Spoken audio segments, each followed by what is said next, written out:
Já, gestirnir okkur farnir, 3 af 5 frambjóðendum til forseta íþrótta og Ólympíusambands Íslands. Já. Svo vorum við líka góða gestir hérna undan. Já, gömlu ríkisstjórnina. Já, en hérna við byrjum á þeim hérna sem voru áðan. Það voru átök hérna. Var mikið svona átök. Gnýsti á milli Valdimars og Breiðaskals. Já, Valdimar eiginlega kaus að segja sem minnst. Já. Þeir höfðu víst tappað af sér hérna frammi. Ég meina við vorum í fyrri hlutunum. Já. Þá voru þeir að spjalla hérna frammi. Ég heyrði það þegar ég fór og sótti þá. Það hefði verið hörð átök þar. Já, verið hvasst. Já. Við eldursporðið hérna frammi. Já. Það hérna vonda við þetta, sko. Það fólk hittist áður að kemur inn í myndirrit, sko. Það er búin að segja allt sem það þarf að segja. Já. En Valdimar gætti að sér, sko, hann vildi ekki. En svo það náttúrulega þannig að fólk, þó að sé kannski minna hér heldur en víða annar staðar, þá eru svona mörk á því hvað fólk segir í kaffitímanum eða við kaffi, eða hérna inni. Já, já. Það er náttúrulega meiri munur til dæmis á ríkisútvarpinu heldur hér. Já. Það er svona, það er þannig að fólk verður svona meira í leikur eitthvað, svona í... Hjá RÚV. Já, þetta að þú... Þú er komið í viðtöl þar. Já, ég meni, þegar Silfur Egils byrjaði, var hérna í einhverju kjallara hérna í Skipholti á morgnana og þá var oft svona lífleg og frjálsleg umræða. Því að það var eins og fólk fattaði ekki eða var verið að taka þetta upp. Já, svona niður í hálfgerðin kjallara. Já, og svona allt var virkað, leit ekkert svona út eins og sjónvarpstöðbeint. Nei. En þetta finnst mér skipta máli, en það var nú lengi upp á Stöð 2 var alltaf svona léttari andi. Það var bara því að tekja öðruvísi á móti fólki þar heldur inn á RÚV. Já, kannski. Og stundum verðum að varfi það að hérna þegar maður er að tala við einhverja, með þetta nú sérstaklega, jó, það nú líka þeir eru margir við borðið, sko. En líka þegar maður er með svona helgispjallu eitthvað að tala við einn í einu, að fólk gleymi sér að það sé verið að taka hérna upp. Já. Og það er náttúrulega gaman fyrir þær. Þú varst með Gunnar vin okkar, Andrésson, helgispjalli. Já. Ég hef heyrt hann í morgunútvarpi. Mér fannst hann hérna vera svona fámáll og ekki alveg í stuði, þannig að ég langaði bara að leiðrétta það og fekk hann hérna í mjög líflegt spjall. Já. Eins og hann er. Eins og hann er. Það er ofta ágætt að þekkja fólki. Við erum náttúrulega unnum báðir, talsveit með Gunnari. Herðu, hann er eitthvað í pólitíkinni, það er hérna þingið allar byrjað? Já, það er á morgun bara, það er bara morgun, sko, sem þingið byrjar og hérna... Það er eitthvað merkilegar pólitík, kosningar sem hafa verið í enskumælandi löndum utan Bandaríkjanna. Sem eru kosningarnar í Kanada og Ástralíu sem er eiginlega sami sögutráðurinn. Þar leit út fyrir að íhaldsmenn með undir forystu manna sem að mörguleiti minna á svona málflutning og pólitík Trump með svona að gera stórkostlega niðurskurði í opinberri þjónustu og að svona að ríkisreksturinn væri bara hættulegur og væri að eyðileggja samfélagið á móti svona, þetta er kallað svona antivók, að vera á móti réttindum samkynhneigðra og þá sérstaklega trans og ýmsar svona efasemdir á þeim og svona hugmyndir að innan úr háskólanum komi bara einhverja dellu hugmyndir sem eru einhverjir vera að grafa undan samfélaginu. Báðir voru svolítið þannig týpur. Og þeir báðir sko hvoruð þeir að ná kjöri í sínu kjördæmi og til dæmis í Ástralíu er hvað heitir hann frjálslyndi þjóðarflokkurinn, hann er eiginlega samblanda tveimur flokkum, að ég held hann sé að fá bara lögust útkomu síðan í stríði og það leit út fyrir áður en að Trump nær völdum að hann myndi gersigra verkamannaflokkinn.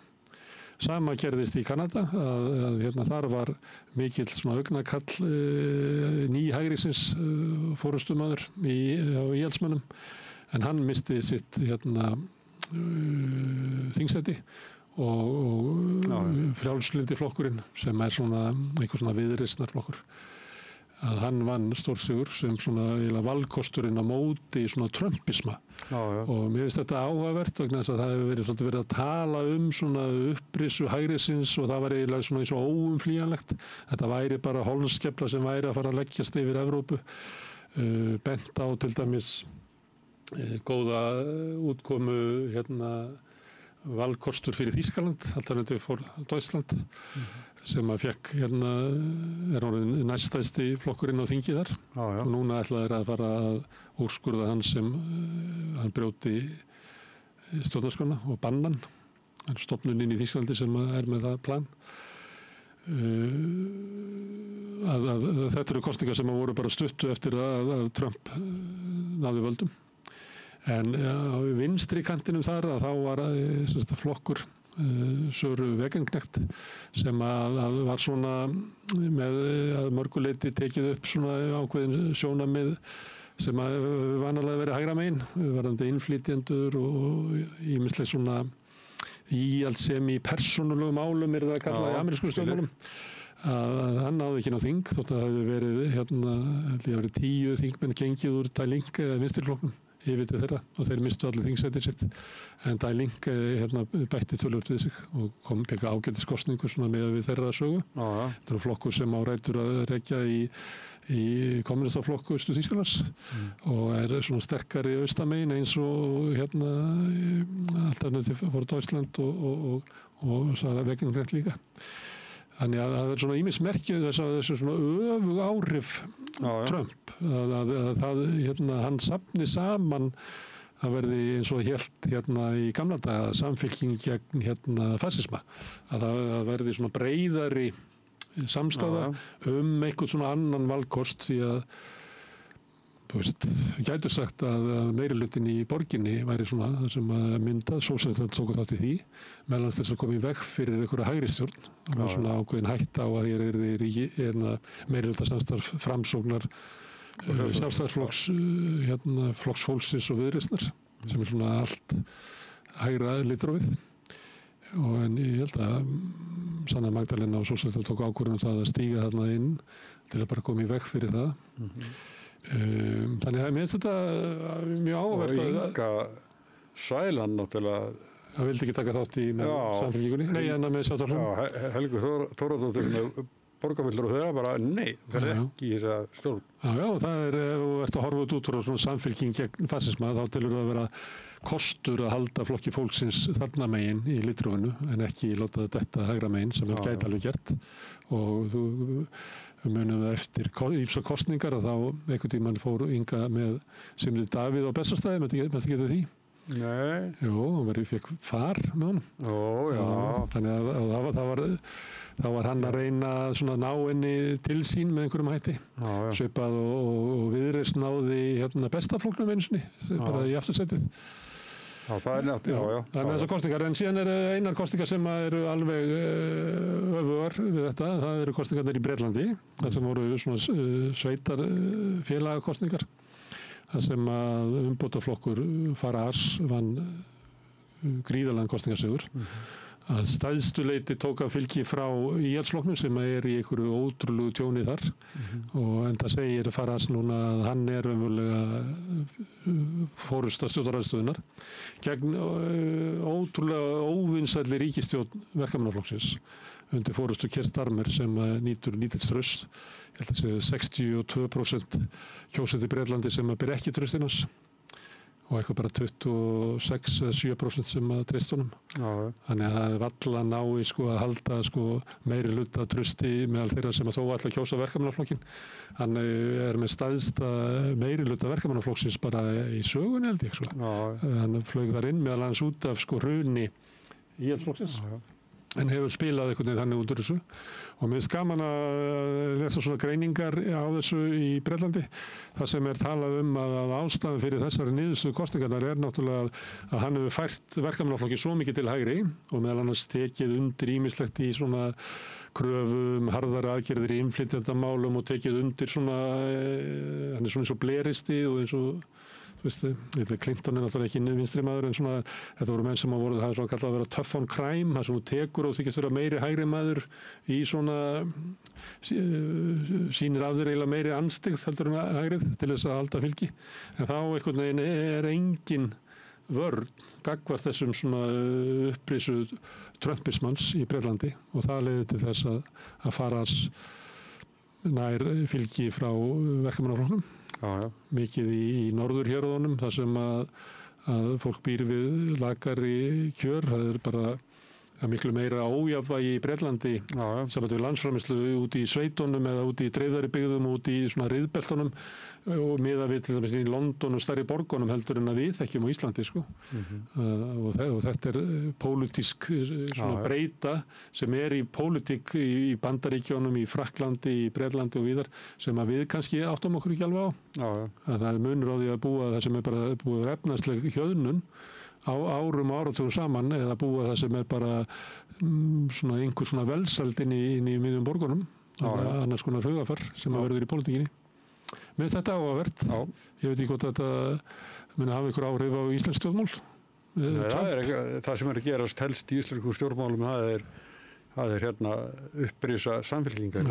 Kannski það hérna áhrif frá Trump, að það litið á þessum valkost, að við hérna höfum valkost að fara svona leið eins og Sjálfstæðisflokkurinn var svolítið að feta sig undir forystu Bjarna í áttina að miðflokknum og öðru slíku að ég man að fyrir svona ári síðan að þá voru í hægra podcastinu voru menn að tala sig inn á að það væri ríkisstjórnin sem væri á leiðinni, það eru svona borgarleg ríkisstjórn og bara stjórnmálin væri á leiðinni þangað og væri að vísa til kosningasigra Le Pen í Frakklandi og Meloni á Ítalíu og Svíþjóðar demokratar Sanni Finnar voru hlutið að þessu sem heita nú, þetta bara Finnaflokkurinn í dag, þeir guldu afhroð í svona sveitarstjórnarkosningar sem voru þar árinu.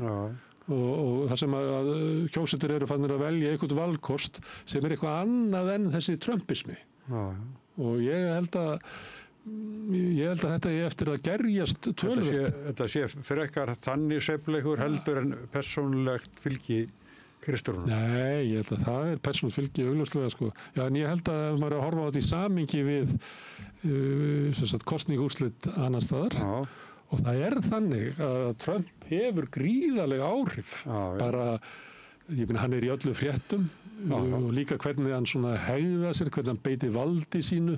Hann ætlar bara að slökkva á þessum háskólum og hann ætlar að gera það. Hann hefur byrjað að sýna svo mikla, sko, svona valdstjórn. Einræðis. Já, og bara hafnar raunverulega svona, hvað við segja, dreifðri stjórnsýslu, þar sem hefur sko stjórnsýslan hefur sitt hlutverk og þingið sitt og framkvæmdavaldið sitt og svo með háskólana sem eiga að vera sjálfstæðir og fjölmiðlarnir eiga að vera sjálfstæðir. Hann að vinna gegn þessu öllu og ætlar að beygja þetta bara allt undir einn vilja. Og ef það eitthvað líf í fólki í okkar heimsluta sem hefur ólst upp að einhver leyti við hugmyndina einhverja valddreifingu, vill ekki hafa bara einhverja eina línu. Og við sjáum það í bara kvennahreyfingunni, hreyfingu samkynhneigðra og fatlaðra og fleira þar sem eru svona hugmyndir að það byggist upp samfélagi ef allir sko leggja eitthvað til í baráttunni en það sé ekki bara Trump sem að sér þetta einhvern veginn fyrir sér. Að ég gæti trú að við erum ekki búin að sjá allt enn hvaða áhrif Trump hefur og hvernig viðbröðin við honum og höfnunin á honum inn í pólitík annarra landa og svo náttúrulega í Bandaríkjunum því að þar náttúrulega hann með verri stöðu heldur nokkuð forseti hefur haft eftir 100 dagana. En þar bara vantar forystuna. Ég hef svolítið verið að horfa á Bernie Sanders og Alexandru þeir ferðast Bandaríkina Cortez. Þeir ferðast Bandaríkin og eru með svona klassíska orðræðu eiginlega samfylkingu gegn fasisma sem að stoppa þetta og eru mjög fókusuruð í því. Ég veit ekki hvort að kannski eru þau að tala bara inn í eitthvað lokaðan hóp sko. Ég veit það ekki. Það gaman að sjá Bernie Sanders. Hann bara... Hvað nú gaman? hann er bara... Hann er á bíl eldri en Trump. Já, ég held að sé 1-2 árum eldri en hann, sko. En ótrúlega kraftur í kallinum. Já. Og hann lítur á þetta sem bara ögurstund í sögu bandarísku þjóðarinnar. Og sömuleitt það. Allar þessar tilskipanir sem hann hefur verið að gefa út og þetta hérna... Og ég held þetta kalli á sko, viðbröðu út allan heim. Já. En að þið voru náttúrulega hérna, að því ég svona mikill heimamaður, sko, að það á morgun, sko, þingi byrjar klukkan 3 og það eru veiðigjöld, aflaverðmæti í reikningsstofni. Þannig að það byrjar á morgun. Já.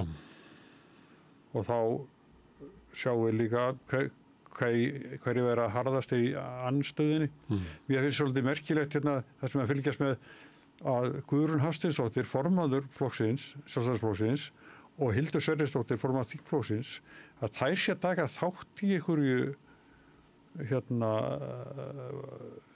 málþófi eða... Þú myndir ekki gera það? Ef ég verið formaður? Nei. Ég myndi láta einhver aðra hlaupa út í sjokku. Nei, mér finnst hérna, sko, það er bara, ekki nema að sé eitthvað sko, mjög sérstakt mál þar sem afstaða flokksins þarf að koma skipt fram, sko, en ekki einhverju svona bjöllu að því. Kannski það óöryggi, veit ekki alveg hvernig... Já, ég held það nefnilega líka. Mér finnst það eftir þetta formanskjör, þá finnst mér að vera bara biðstaða og eins og flokkurinn veit ekki hvað hann vill. Já, ég held líka að Guðrún veit ekki hvað tótinn hún á stígar. Svo er það náttúrulega hjörð sem er eiginlega vonlaust að stýra, þannig hver hendin upp á móti annarri. Já. Þó þau tala alltaf eitthvað sjálfstæðisstefnuna og allir séu sammála það og veit ekki hvað það er eiginlega sjálfstæðisstefnuna, sko. Eitthvað svona hugmyndum það að sé einhvern veginn inngróið inn í Íslendinga að vilja vera sjálfstæðir og sjálfstæðisflokkurinn sé flokkur fyrir það sem er einhvern veginn bara, þetta er ekki hægt að halda utan um þetta. En þegar kemur að einhverjum svona málum að þá er klofningur, það er til dæmis, það er útgerðaraðallinn sem er rosalega sterkur þarna, en það eru hins vegar fólk í öðrum atvinnugreinum sem er eiginlega sammálaði í útgerðið verið að borga meira og óttast það að útgerðið sé að kaupa bara upp aðra atvinnugreinar. Þannig að inn í Sjálfstæðisflokknum eru alls konar sjónarmið og það Sjálfstæðisflokkurinn er alltaf að er á móti réttindum leigjenda eða það sé reynt að ná einhverjum höndla einhvern veginn húsnæðismarkaðinn. Þannig að sprengist ekki upp hérna verð á húsaleigu sem að leiði til þess að sko launafólk bara grafið undan lífskjöru þeirra þannig að þeir koma og heimta að fá herri kaupakkanir á því að húsnæðismarkaður er ónýtur. Það er hellinga fólki í Sjálfstæðisflokknum sem veit að þetta er vandamál. Það verður að gera eitthvað stór átak í húsnæðisuppbyggingu en flokkurinn bara getur ekki komið með það fram sem einhverja stefnu vegna þess að þar inni er svo mikil sko braskara vend ykkur. Já, svo er það líka hérna sko segja núna að það séu til íbúðir sem seljast ekki að vera með því að vel 20 milljarða. Já. Það eru hérna eftir Suðurlandsbrautinni, það er verið að byggja svona dýrar íbúðir hérna það sem að búa ég held að sé svona 23 milljónir á íbúð sem er kostnaður áður en skóflustungar sko. Það er út af lóðabraskinu sem það er og þetta er náttúrulega íbúðir sem er bara skiljanlegt að seljast ekki. Og svo er náttúrulega álægningin stórkostleg þannig að það er bara og þetta sýnir það að þegar markaðurinn er bara látin eftir og þessi hugmyndum að bara við bröskum að það hlutir alltaf að leiða til bestu niðurstöðu. Ég held að ég bara eftir að springa í andlitið á bæði borgaryfirvöldum og stjórnvöldum að hafa sleppt þessu svona lausu því að þessa íbúð bara eigi ekki að seljast, það eru bara allt og dýrar, það er ekki hægt að leggja á bara segjum hjón, barnafólk sem er að koma og kaupa sína fyrstu íbúð að þau eigi að bera einhverja 23 milljónir ævin á enda af einhverju húsna lóðabraski. Og svo bara einhverju gæjar sem að fóru þar, einhverju gamma gæjar og hlup í burtu með 4 milljarða og 5 milljarða og 8 milljarða. Þetta er bara kerfi sem að gengur ekki upp sko. Herriðum, það er að koma miðdegiskaffi. Já, við skulum bara... Við erum búin að vera hérna síðan 2012, bein útsendingu. Alltaf gaman að hitta þig hérna á sunnudögum. Já, sömulegir. Herriðu, við þökkum gestum okkar kærlega fyrir og við þökkum Pétri Fjellsteð fyrir að taka upp og senda út og við þökkum áhorfendum kærlega fyrir að hérna staldra við og hlusta og horfa, sumir. Þið breytið þessu samtali okkar í fjölmiðlun og það sem meira að þið hafi líka byggt upp dreifikerfið okkar bara með því að benda vinum og vandamönnum á efni sem ykkur finnst áhugavert hérna. Þannig ef ykkur fannst eitthvað áhugavert í þessu þætti endilega segið frá því að með finnið efnið okkar á Facebook, á YouTube, í öllu hlaðvarpssveitum undir nafni einstakar þátt eins og Synir Egils, en líka undir nafni Samstöðunar ef þið vil fá allt efni sem er búið til hér. Við erum í útvarpinu á svona stór höfuðborgarsvæðinu sem nær eiginlega alveg á sunnanvert Snæfellsnes upp eftir öllu Borgarfirði upp að litlu kaffistúu út á Reykjanes þá. Þar er við númer 89,1 á FM. En það má líka sækja þar útvarpssendingar á spilarann. Spilarinn er bæði á netinu, spilari.is og svo er spilar líka app sem maður hlaða niður í síma og hlusta á Samstöðuna og allar í þeirra útvarpsstöðvar hvar sem er í heiminum. Við erum komin í sjónvarpið til þeirra sem er svo heppin að skipta við fjarskiptafyrirtæki Símann. Þar er við númer 5 á fjarstýringunni. Þar má horfa á dagskrá Samstöðurinnar 24 tíma sólarhring, 7 daga vikunar, allan ársins hring, samfélagsumræða í þessu þætti við Rauða borðið og í öðrum þáttum Samstöðurinnar. Það sem að keyrir Samstöðuna áfram er sá hluti áhorfenda og áhorfenda sem að hafa gert áskrifendur og leggja lítið til sumi, þú veist, ekki lítið, ég segi það bara vegna þess að áskriftin hérna er bara 2750 sem er miklu lægra heldur en er á öllum öðrum áskriftamilum. En með því að margir leggi lítið til að þá skapast afl sem að gerir okkur fært að halda út í Samstöðinu og jafnvel byggja hana upp. Ef að þú vilt slást í þennan hóp velgjörðamanna, þá hvet ég til að fara inn á samstöðun.is, þar er hnappur sem ástendur áskrift, það getur þú skráðið fyrir grunnáskriftinni sem er 2750. Þau mátt borga meira þú vilt og þeir sem er kjósi getur látið áskriftin að renna sem félagsgjöldin í Alþýðufélagið og það er Alþýðufélagið sem á og rekur Samstöðuna. Og við þökkum áskrifendum kærlega fyrir hjálpina. En ykkur áhorfendur góður segi ég bara góða helgi eða það sem eftir er af henni og við sjáumst hérna svo aftur annað kvöld klukkan 8 þegar Rauða borðið byrjar. Takk fyrir í dag.